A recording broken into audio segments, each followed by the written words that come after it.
Hi everyone, Liana Sangrides here from Mindful Healing LLC in Watertown, Connecticut. And I just wanted to hop on quickly and talk with you a little bit today about how to break the cycle of negative thinking. And so I don't know about you, but there are days that I just wake up maybe on the wrong side of the bed or that things are a little stressful and I get stuck in what we call a thinking trap. And so let me start with telling you what a thinking trap is. And so thinking traps are essentially just extreme ways of thinking that aren't necessarily based in reality.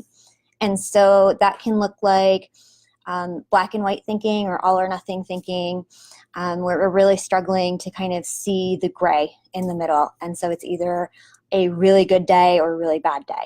And so you can have a great day at work, and things are going wonderful and you're not really hitting any traffic. You get out early and then you get home and you start cooking dinner and you're halfway through and you realize you don't have some of the ingredients, and all of a sudden your mind goes, oh, my whole day is horrible. And that's that very black and white thinking. Other thinking traps might look like shoulds or musts. Things really should be or have to be or ought to be a certain way.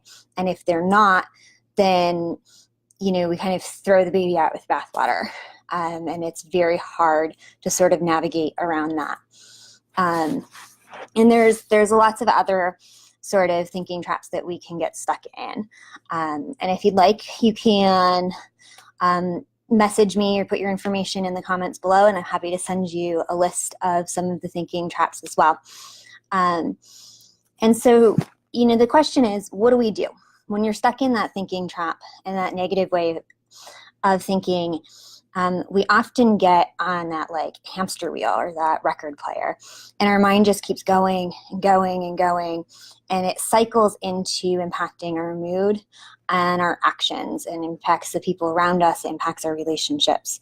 And then that in turn often creates another negative thought, and it just kind of becomes a pattern from there. So how do we break that cycle?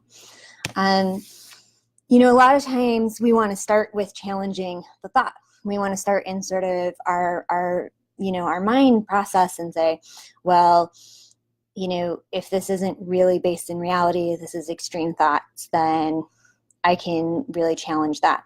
The problem is that when we're having these extreme thoughts and we're in a really negative place, we're not likely in a place where we're going to be able to use our thoughts to really challenge our own thoughts. And so before we can do that, it's really a good idea to start with our mind-body connection.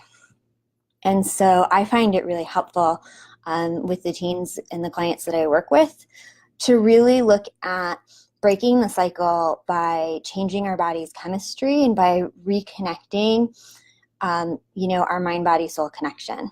And so one way that we do that is we use mindfulness in DBT.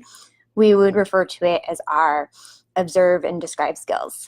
And we just take a moment to, focus on what we're feeling and our physical sensations. And so that we're not, denying, we're not invalidating what we're going through, we're not invalidating the feelings of our experience. We're just taking it out of our head and into our body. And so we're observing, we're becoming the witness of what we're experiencing, and we're observing our physical sensation. And we're bringing our mind and our thoughts to that physical sensation and acknowledging those feelings. And so if we're irritable or we're tense, we might notice, clenching, tightness in our jaw. If our thoughts are taking us to a place where we're anxious, you might notice, an increased heart rate or kind of like that twist or that gut in your stomach.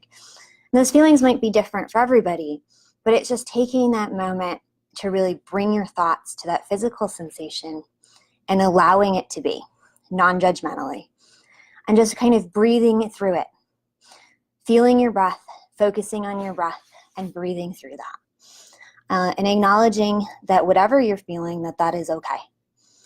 And then as you calm down and you realize that you're no longer kind of on that hamster wheel, then your thoughts are in a different place. And then you're in a place when you're no longer cycling, that you can gently challenge whatever your sort of extreme thinking might be.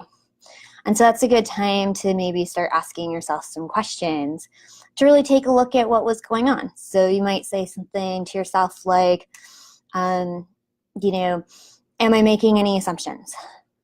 You know, what would a friend tell me right now, or a trusted loved one? You know, is there a more effective way for me to be looking at this situation? You know, does my reaction match the situation? Is it too big or is it too small? You know, and sometimes it's helpful to write them down. I'm a journaler, so I like to write things down. It's helpful for me, and sort of helps me kind of process and organize my thoughts. And so, you know, if you have any further questions or want some more information about thinking traps, let me know. I will put my information in the comments below. So thank you for tuning in, and I hope you have a lovely day. Take care.